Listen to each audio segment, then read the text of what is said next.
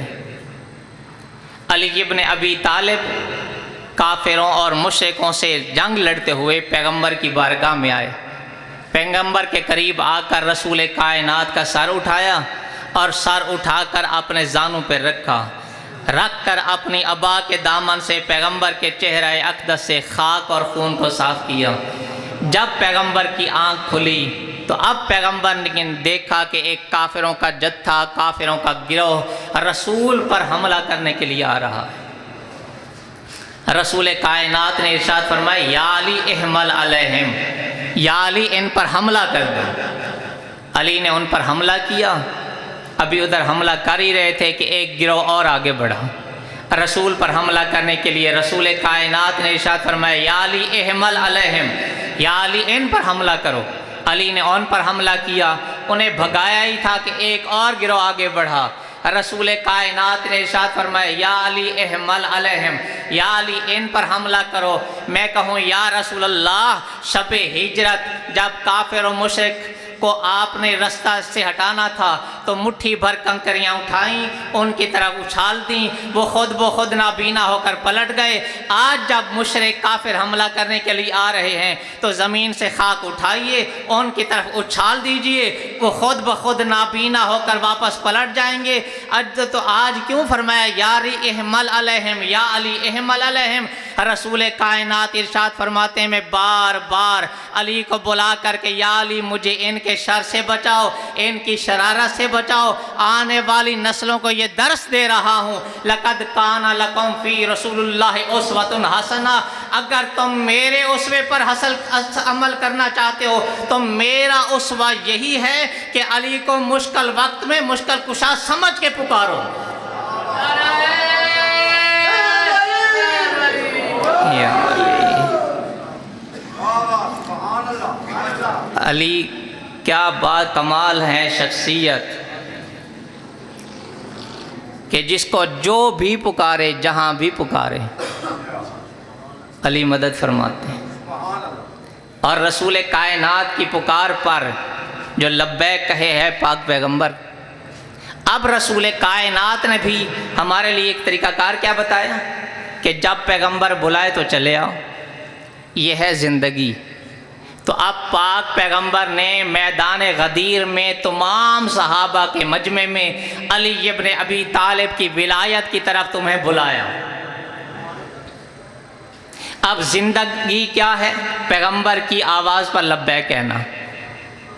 اسی لیے ہم صبح شام برسر عام اپنے اصول میں، فروع میں، درود میں، سلام میں، قول میں، کلام میں، شریعت میں، طریقت میں، اٹھتے وقت، بیٹھتے وقت، گرتے وقت، سنبھلتے وقت، شاہی میں، گدائی میں، خوشی میں، غمی میں، رنج میں، راحت میں، اپنوں میں، بیگانوں میں، دوستوں میں، دشمنوں میں، حشر کے میدان میں، نشر میں، حشر میں، نشر میں، جنگ کے میدان میں، دین کے ارکان میں، کلمہ میں، آذان میں، علی جنور اللہ پڑھ کے یہ ثابت کر رہے ہیں کہ ہم رسول کی آواز پر کل بھی لبیک کہہ رہے تھے، آج بھی لبیک کہہ رہے ہیں۔ حیدر کی محبت میں دیکھو ہم درد کے مارے ہنستے ہیں، ہونٹوں پہ تبسم ہو کہ نہ ہو پلکوں پہ ستارے ہنستے ہیں۔ کشتی وہ بھلا کیا ڈوبے گی، حیدر سا کھویا ہو جس کا، طوفان تیری نادانی پر وہ دیکھ کنارے ہنستے ہیں۔ ناطق کا تو دامن چھوڑ دیا، اب پیچھے پڑے ہیں صامت کے، ان عقل کے اندھوں کے منہ پر قرآن کے پارے ہنستے ہیں۔ جس نے نمازیں قائم کی اس کی اذان میں نام نہیں، دیتا ہے مؤذن جب بھی اذان مسجد کے مینارے ہنستے ہیں۔ تو علی وہ عظیم شخصیت ہے، کائنات کی وہ عظیم شخصیت۔ تو اطاعت رسول کا مفہوم کیا ہے کہ جب رسول بلائے تو آ جاؤ۔ تو رسول کائنات کی جب سے اطاعت واجب ہے تب سے علی کی اطاعت واجب ہے۔ جب دعوت ذوالعشیرہ میں پیغمبر نے اپنی اطاعت کی طرف دعوت دی اور اللہ تعالیٰ کی توحید کا پیغام پہنچایا، تو وہاں یہ بھی ارشاد فرمایا وَاسْمَعُوا لَهُ وَأَطِیعُوا، اس علی کی بات کو سنو اور اس کی اطاعت کرو۔ تو جب سے اللہ نے رسول کائنات کی اطاعت کا ظاہراً اعلان کروانے کا حکم دیا، تب سے علی کی ولایت کا اعلان سنا دیا، تب سے علی کی اطاعت کا حکم دے دیا۔ اب کتاب کا نام ہے کنز العمال، جلد نمبر 8، اس میں یہ درج ہے کہ پاک پیغمبر نے ارشاد فرمایا قال رسول اللہ صلی اللہ علیہ وآلہ وسلم یا علیو من اطاعک فقد اطاعنی ومن اطاعنی فقد اطاع اللہ، اے علی جس نے تیری اطاعت کی اس نے میری اطاعت کی، اور جس نے میری اطاعت کی اس نے اللہ کی اطاعت کی۔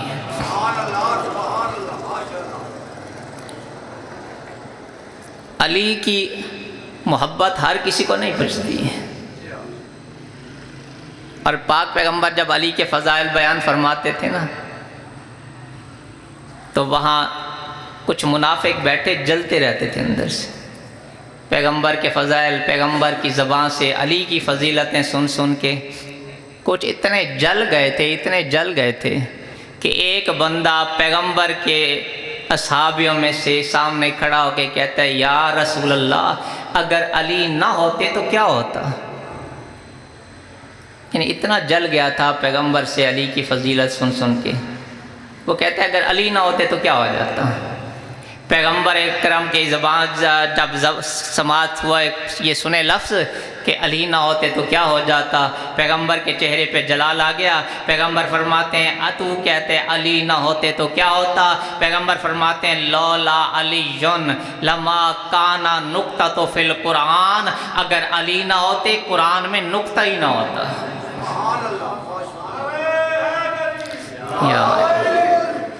بھئی نقطہ تو آپ سارے سمجھتے ہوں گے، قرآن میں نقطہ ہی نہ ہوتا۔ مولا کائنات کا خطبہ ہے اور ارشاد فرمایا کہ سارے قرآن کا علم ہے بسم اللہ الرحمن الرحیم میں، اور ساری بسم اللہ کا علم بائے بسم اللہ میں ہے، اور ساری بائے بسم اللہ کا علم نقطہ بائے بسم اللہ میں ہے۔ اور مولا سینے پہ ہاتھ فرماتے ہیں، سینے پہ ہاتھ مار کے فرماتے ہیں انا نقطہ تو تحت البا، وہ بسم اللہ کی بے کا نقطہ میں علی ہوں۔ اچھا یہ تو سب نے سنا اور سب نے سمجھا ماشاءاللہ، لیکن میں ایک ادھی مثال اور عرض کر کے آگے چلوں۔ حضور نے ارشاد فرمایا کہ اگر علی نہ ہوتے قرآن میں نقطہ ہی نہ ہوتا۔ یہ جب ہم اسکول میں بچوں کو داخل کرتے ہیں نا تو پہلی کلاس میں بچے جاتے ہیں تو انہیں ایک رائٹنگ کاپی دی جاتی ہے، رائٹنگ بک، جس کے اوپر لکھا ہوتا ہے الف بے۔ اچھا یوں الف اور بے نہیں لکھا ہوتا، بلکہ اس رائٹنگ کاپی کے اوپر جب الف لکھا ہوتا ہے تو یوں نقطے ڈال کے لکھا جاتا ہے، اب جب بے لکھا جاتا ہے تو نقطے ڈال کر بے بنائی جاتی ہیں۔ یعنی آغاز کہاں سے ہوتا ہے؟ نقطے سے۔ چاہے آپ الف بھی لکھیں تو نقطے کا آغاز کہاں سے ہوتا ہے؟ نقطے سے۔ اور اگر با کی بھی آپ لکھنا شروع کر دیں تو با بھی ایک نقطے سے شروع ہوگا۔ میں اس کی ایک اور مثال عرض کروں کہ جو پڑھے لکھا طبقہ میرے سامنے موجود ہے تو وہ آپ ایک دائرہ بناتے ہیں تو پرکار سے ایک دائرہ بناتے ہیں یوں کر کے، تو جو درمیان میں رکھتے ہیں نا اصل میں وہ ایک نقطہ ہوتا ہے، جبکہ نظر نہیں آ رہا ہوتا۔ اور مولا صادق آل محمد ارشاد فرماتے ہیں اگر ہم نہ ہوتے تو اللہ کو پہچاننے والا بھی کوئی نہ ہوتا۔ لولا علی لما کانا نقطہ تو فی القرآن، اگر علی نہ ہوتے تو قرآن میں نقطہ ہی نہ ہوتا۔ اچھا وہ دیکھ کے کہنے لگا بس یا رسول اللہ اتنا ہی مسئلہ ہے؟ پاک پیغمبر فرماتے ہیں لولا علی لما کانا فاطمہ کف، اگر علی نہ ہوتے تو فاطمہ کا کف ہی نہ ہوتا۔ کہنے لگا بس یا رسول اللہ پیغمبر نے ارشاد فرمایا لولا علی لما کانا وقعت الواقعہ، اگر علی نہ ہوتے تو قیامت واقعی نہ ہوتی۔ کہنے لگا بس یا رسول اللہ، رسول کائنات ارشاد فرماتے ہیں لولا علی لما کانا سجد الکعبہ، اگر علی نہ ہوتے تو کعبہ کو سجدہ کرنے والا بھی کوئی نہ ہوتا، کعبہ کو سجدہ کرنے والا کوئی نہ ہوتا۔ اب حیران ہو کے پھر کہنے لگا یا رسول اللہ بس۔ اب جب پیغمبر نے اس کے دل کی طرف دیکھا اور اس کی بس کی بریکوں کو فیل دیکھا تو پیغمبر نے اس سے رخ موڑ کر صاحب کی طرف دیکھ کے کہا ذرا اس پگلے کو دیکھو، اس پگلے کو دیکھو، یسألنی عن نفسی، یہ مجھ سے سوال کر رہا ہے میرے ہی نفس کے بارے میں۔ کہ علی نہ ہوتے تو کیا ہوتا؟ علی نہ ہوتے تو پھر نہ میں ہوتا نہ کائنات ہوتی۔ دشمن اتنے جلے ہوئے تھے ایک دوسرے مقام پہ دشمن نے، جب رسول کائنات نے ملائکہ کی فضیلتیں بیان فرمانا شروع کر دی نا کہ ملائکہ اتنے بڑے ہیں اور اتنی عبادت کرتے ہیں، تو ایک جلے ہوئے منافق نے دیکھ کے کہا یا رسول اللہ ملائکہ افضل ہیں یا علی افضل ہے؟ جب کہا نا ملائکہ افضل یا علی افضل تو رسول کائنات کے چہرے پہ جلال آیا۔ رسول کائنات دیکھ کے فرماتے ہیں تو کہتے ہیں علی افضل کے ملائکہ سے تو وہ انسان افضل ہیں جو علی کرے گا، ملائکہ سے تو وہ انسان افضل ہے۔ رسول کائنات کے یہ وسیع برحق جا رہے تھے سفر میں، ایک یہودی ہم سفر ہو گیا، چلتے چلتے ایک ندی آ گئی مثل دریا، اس یہودی نے اپنی چادر اتاری اس دریا مثل دریا ندی پر بچھا کر اس کے اوپر خود بیٹھ گیا اور اس کی چادر پر اس نے وہ تیرنا شروع کر دیا۔ جب دوسرے کنارے پہنچا اس نے چادر اٹھائی دوش پہ رکھی اور پیچھے موڑ کے کہتے اے جوان اگر تو وہ جانتا جو میں جانتا ہوں تو بھی پار ہو جاتا جیسے میں پار ہو گیا۔ امام علیہ السلام اس کی طرف دیکھ کے ارشاد فرماتے ہیں کف علی مکانک، اپنی جگہ پر ٹھہر جائے۔ ثم اوما بیدہ الی الماء، پھر امام نے پانی کی طرف اشارہ کیا، فجمد، وہ مثل پتھر بن گیا، پانی مثل پتھر بن گیا۔ مولا کائنات خرامہ اس پر چلتے ہوئے ندی کے دوسری طرف پہنچے، اکب علی قدمہ، فوراً مولا کے کائنات کے قدموں میں گر کے کہتے ہیں جوان تو نے کیا پڑھا کہ تو نے تو پانی کی حقیقت ہی بدل کے رکھ دی ہے۔ امام فرماتے پہلے تو بتا تو نے کیا کہا تھا؟ کہنے لگا میں نے مسلمانوں کے رسول کے آخری جانشین کے نام کو اللہ کی بارگاہ میں وسیلہ بنایا تھا، پیغمبر کے وسیع کو وسیلہ بنایا۔ مولا فرماتے ہیں جس کے نام کا تو نے وسیلہ بنایا تھا وہ علی ابن ابی طالب، میں خود آ گیا، وہ علی ابن ابی طالب میں خود ہوں۔ اور حضرت امام شافعی علیہ رحمہ کا عقیدہ کیا ہے؟ علی حبہ جنہ قسیم النار والجنہ وسیع مصطفیٰ حقاً امام الانس والجنہ۔ مولا شافعی کیا فرماتے ہیں کہ مولا سپر ہے، ایک ڈھال ہے، جہنم سے ڈھال ہے، اور وسیع مصطفیٰ حق ہیں، یہ تو ہے شافعی کا عقیدہ۔ اور کلندر کا عقیدہ کیا ہے؟ ہر آن کتاب کے در او نبود ذکر مرتضیٰ، لعنت بروں کتاب و صاحب کتاب کن۔ کلندر فرماتے ہیں جس کتاب میں ذکر علی نہ ہو اس کتاب پر بھی لعنت، لکھنے والے پر بھی لعنت۔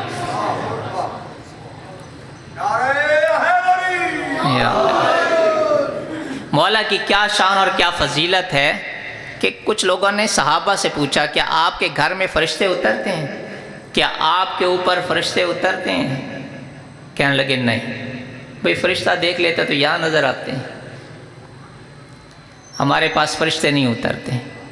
تو جب مولا کائنات سے پوچھا گیا کیا آپ کے اوپر فرشتے اترتے ہیں تو مولا کائنات مسکرا کر فرماتے ہیں فرشتے میرے بچوں کے غلام ہیں، کبھی روٹیاں لے کے اترتے ہیں، کبھی جوڑے لے کے اترتے ہیں، کبھی چکی چلانے اترتے ہیں، کبھی جھولا جھلانے اترتے ہیں۔ سبحان اللہ، ماشاءاللہ۔ بس جس کا جھولا جھلانے کے لیے جبرائیل جیسا فرشتہ اترتا تھا، اسی کو نانے کی امت نے مدینہ میں رہنے نہیں دیا تھا۔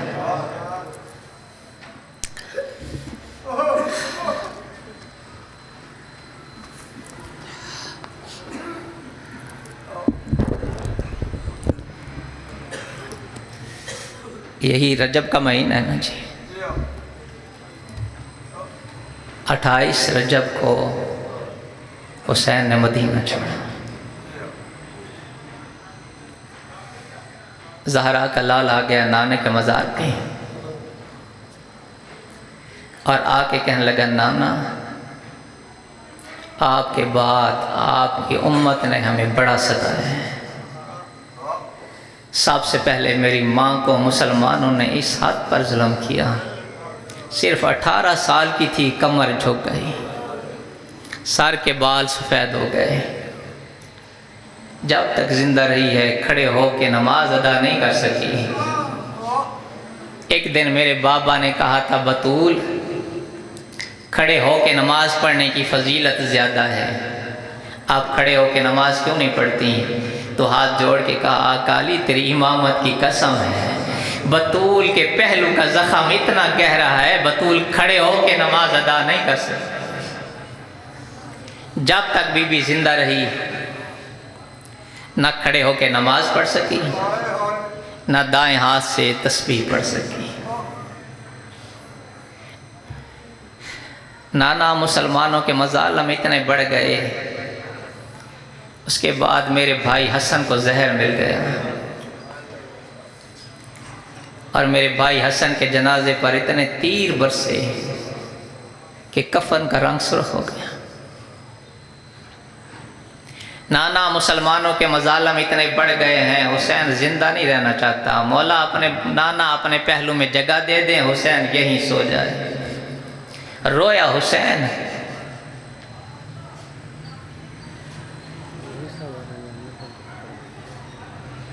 کتنی دیر تک آ سکتے ہیں پتہ نہیں، میں 10 فضائل پڑھ لوں۔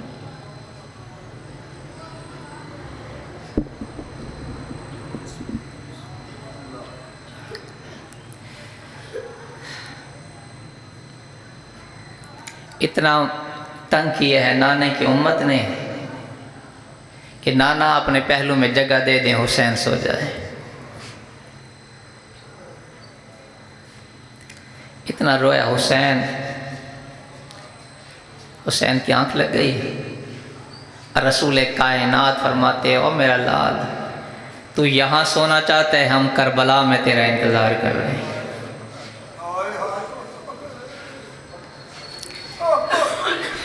تیاری شروع ہو گئی۔ جب ام سلمہ کو پتہ چلا نا حسین مدینہ چھوڑ کے جا رہا ہے، لاٹھی کے سہارے چلتی ہوئی حسین کے قریب آئی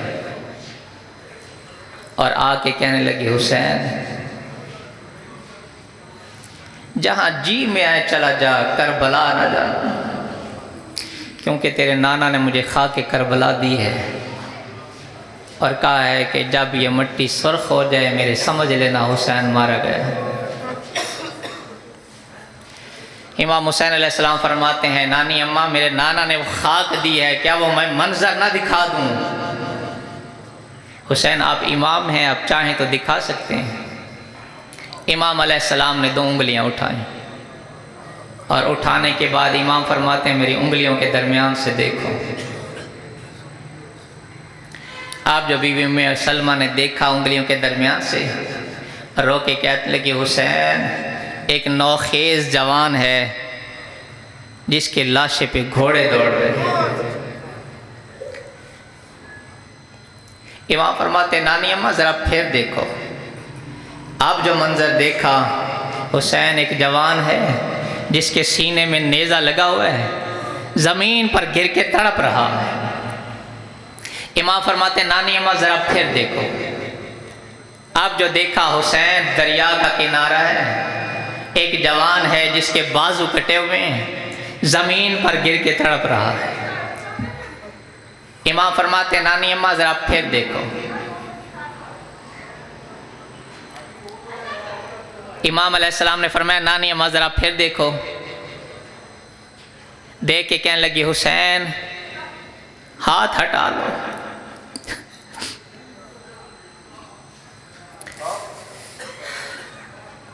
امام فرماتے نانی اماں کیا دیکھا ہے؟ کہنے لگے حسین ایک جوان ہے جس کے ہاتھوں پہ ایک چھوٹا سا بچہ ہے جس کے گلے میں تیر لگا ہوا ہے. وہ تیر کھا کے بچہ تڑپ رہا ہے. حسین یہ بچہ کون ہے؟ امام علیہ السلام فرماتے ہیں نانی اماں جس کے لاشوں پہ گھوڑے دوڑتے ہوئے دیکھے ہیں وہ میرے بھائی حسن کا یتیم قاسم ہے. جس کے سینے میں نیزہ لگے ہوئے دیکھا ہے وہ میرے نانا کی نشانی، میرے نانا کی شبیہ علی اکبر ہے. جس کے بازو کٹے ہوئے دیکھا ہے وہ میرے بابا کی نشانی، میرے بھائی بابا کی شبیہ بھیا عباس ہے. حسین وہ بچہ کون ہے؟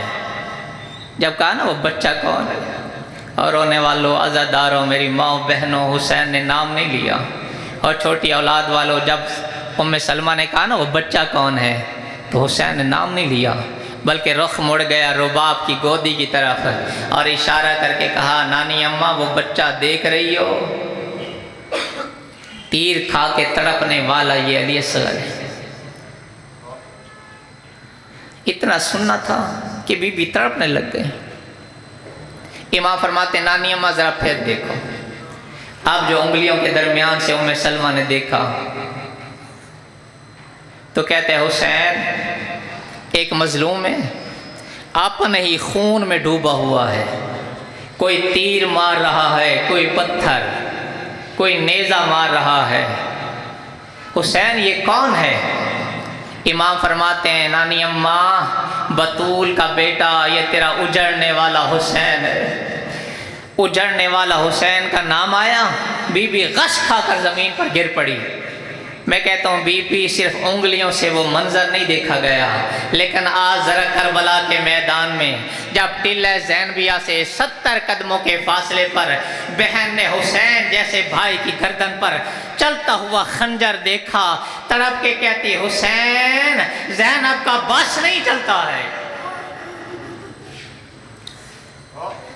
رونے والوں عزاداروں کوچ کا نکارہ بج گیا.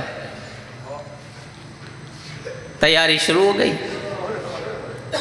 ایک کوفے کی رہنے والی ایک زن مومنہ ہے ضعیفہ، وہ کہتی ہے میں مدینہ میں آئی ہوئی تھی محلہ بنی ہاشم میں نے سیدوں کی تیاری سنی تو میں وہیں رک گئی. ادھر کوچ کا نکارہ بجا. یہ کہتی ہے میں نے منظر اپنی آنکھوں سے دیکھا کہ ایک بی بی دروازے سے دہلیز سے باہر جیسے ہی قدم رکھا نا ایک جوان آگے بڑھا، اس نے اس بی بی کو محمل میں سوار کرایا. میں نے پوچھا یہ بی بی کون ہے تو بتانے والوں نے مجھے بتایا کہ یہ حسین کی بھاوج قاسم کی ماں ام فروہ. ایک بی بی نے دہلیز سے اور باہر قدم رکھا، ایک جوان آگے بڑھا، اس نے بی بی کو محمل میں سوار کرایا. میں نے پوچھا یہ بی بی کون ہے تو مجھے بتایا گیا کہ یہ حسین کا حرم علی اکبر کی ماں ام لیلہ ہے. ایک ایک بی بی دہلیز سے باہر نکلتی گئی، جوان آگے بڑھتے گئے، محملوں میں سوار کراتے گئے.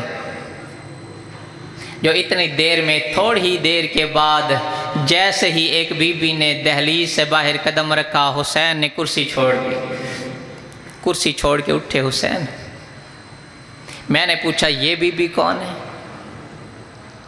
تو مجھے بتایا گیا یہ بطول کی چادر کی بھی سردار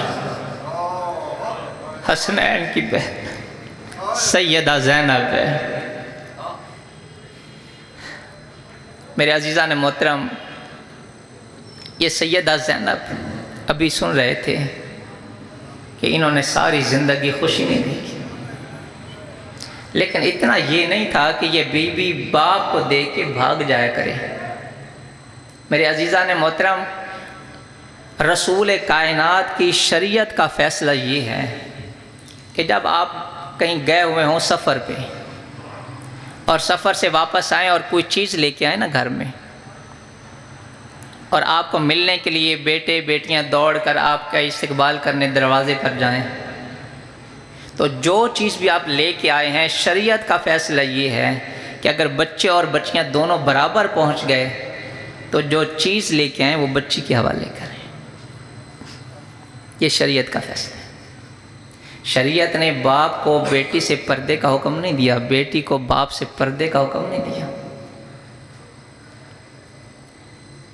جب یہ ابھی بی بی کم سن تھی، بہت کم سنا، 3 سال کا سن تھا بی بی کا، 3 سال کا،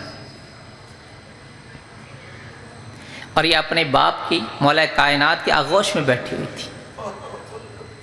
آغوش میں بیٹھ کے نا بی بی نے یوں باپ کی ریش پہ ہاتھ رکھے، اچھا باپ کے پیشانے پہ، باپ کی ریش پہ ہاتھ رکھے نا، اور باپ سے پیار کر رہی ہے بی بی، اور باپ اپنی بیٹی سے پیار کر رہے ہیں۔ کہیں شریعت کا حکم نہیں ہے بیٹی بھاگ جائے یا پردہ کر جائے۔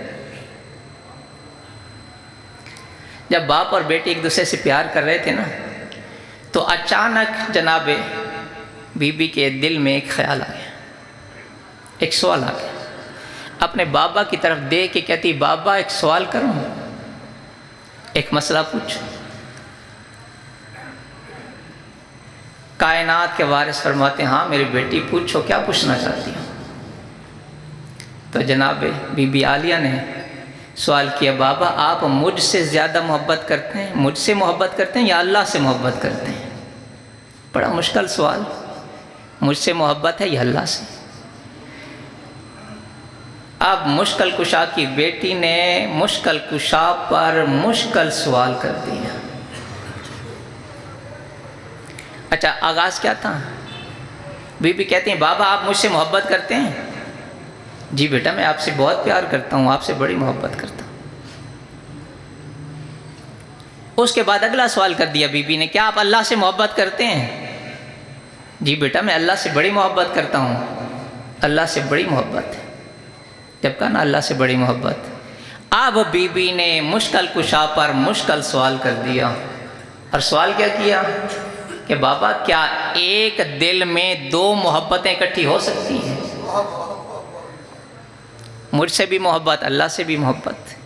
اب یہ تھا مشکل سوال کہ جو مشکل کشا کی بیٹی نے مشکل کشا پہ کر دیا، لیکن وہ بھلا مشکل کشا ہی کیا جس پر کوئی مشکل بن جائے،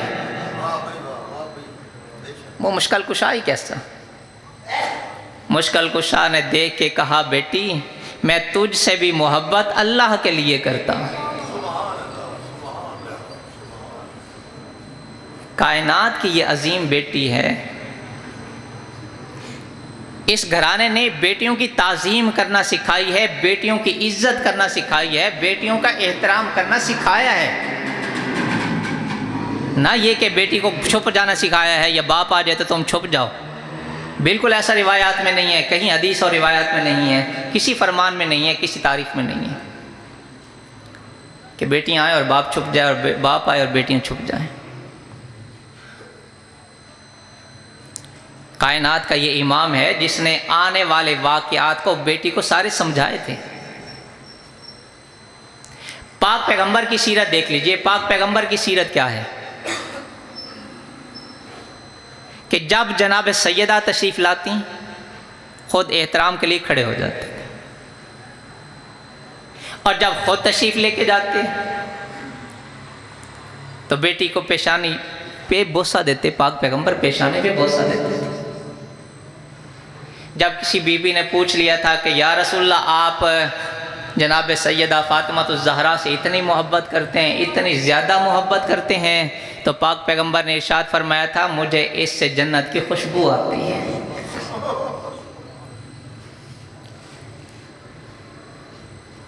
عجیب مقدر ہے ان 2 ماں اور بیٹی کا۔ کائنات کے رسول اپنی بیٹی کی عزت و احترام کرتے ہیں، کائنات کے ولی اور وارث امام اپنی بیٹی کی عزت اور تعظیم کا سبق دیتے ہیں، اور یہاں آ کے یہ سبق دیا جاتا ہے کہ جی بیٹی باپ کو دیکھ کے دوڑ جاتی اور چھپ جاتی تھی۔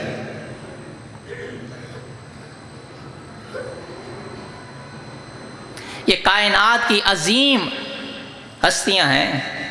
جس طرح پاک پیغمبر مردوں کے لیے اسوہ حسنہ ہیں، اسی طرح پاک بیبیاں خواتین کے لیے اسوہ حسنہ ہیں.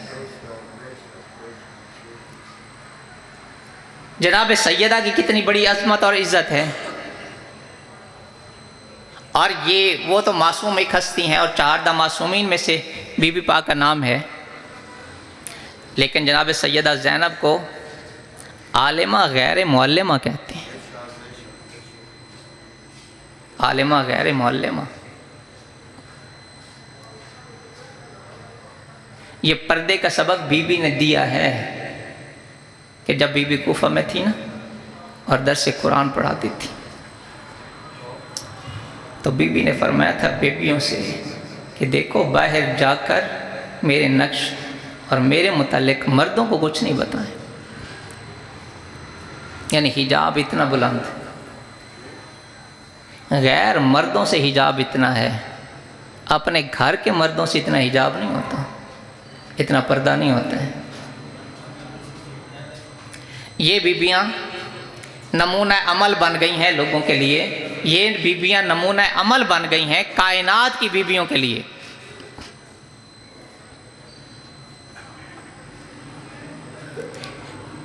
ٹائم ہو گیا آگے. اصل میں مجھے پہلے کا بتا دیا ہوتا تو میں کم از کم فضائل پہلے ہی پڑھ لیتا، تو اچانک بہرحال. یہ زن ضعیفہ زن مومنہ یہ کہتی ہے کہ جب میں نے منظر دیکھا نا کہ جیسے ایک بی بی نے دہلیز سے باہر قدم رکھا، حسین سے کرسی چھوٹی اور کرسی چھوڑ کے حسین آگے بڑھے. میں نے پوچھا یہ بی بی کون ہے؟ تو مجھے بتایا گیا یہ بطول کی چادر کی ورثہ دار حسنین کی بہن سیدہ زینب ہے. میں نے منظر کیا دیکھا کہ دائیں عباس ہے، بائیں اکبر ہے، پیچھے قاسم ہے، اون و محمد ساتھ ہیں. حسین نے آگے بڑھ کر زانوں پر قدم رکھوا کر بہن کو محمل میں سوار کرایا. یہ بی بی کہتی ہے کہ میں اپنے شوہر کے ساتھ کربلا گئی جو منافقین میں سے تھا. جب میں اپنے شوہر کے ساتھ کربلا گئی تو وہ کہتی ہے کہ ہائے کربلا کے میدان میں کیا منظر تھا. جب میں نے مدینہ میں سیدہ زینب کو سوار ہوتے ہوئے دیکھا تھا تو دائیں عباس تھا، بائیں اکبر تھا، اون محمد ساتھ تھے. لیکن ہائے کربلا کے میدان میں جب عباس مارا گیا، اکبر مارا گیا، اون محمد مارے گئے، حسین کے لاشے پہ گھوڑے دوڑ گئے، اور رونے والوں جب چادریں لٹ گئیں، خیموں میں آگ لگ گئی، تو میں نے اسی بی بی کو سوار ہو اسی بی بی کو دیکھا تھا کہ دونوں ہاتھ سر پہ رکھ کے آواز دے کے کہتی حسین، اکبر، عباس ذرا اٹھ کے دیکھو پردیس میں زینب اجڑ گئی ہے. اللہ لعنت اللہ علی قوم الظالمین وَسَيَعْلَمُ الَّذِينَ ظَلَمُوا أَيَّ مُنْقَلَبٍ يَنْقَلِبُونَ. سلامت رکھے مولا، سلامت رکھے. دعا ہے مالک کائنات قمر حسین دے مولا درجات بلند فرماوے، انہاں دے بچیاں دی خیر ہوئے، مالک وسیع رزق عطا فرماوے. مومنین اعلان سماعت فرماؤ. 3-4 شعبان دی درمیانی رات اسی برگاہ امام علیہ السلام، جشن معصومین علیہ السلام، امام حسین علیہ السلام اور جناب ابو الفضل العباس غریب اندیاس ٹھیک 7 بجے، 7 دا مطلب ہے 7 بجے سید نجم الحسن شرازی جشن پاک دا آغاز کر سن، اور اس سے بعد پھر شبیع الحسن شمسی آف بورے والا، اور انہوں دے بعد ذاکر جناب عرفان حیدر ہادی اور علی رضا بخاری ذکر محمد و آل محمد بیان فرمیسن. ہوں جناب دے سامنے واجب القدر واجب العزت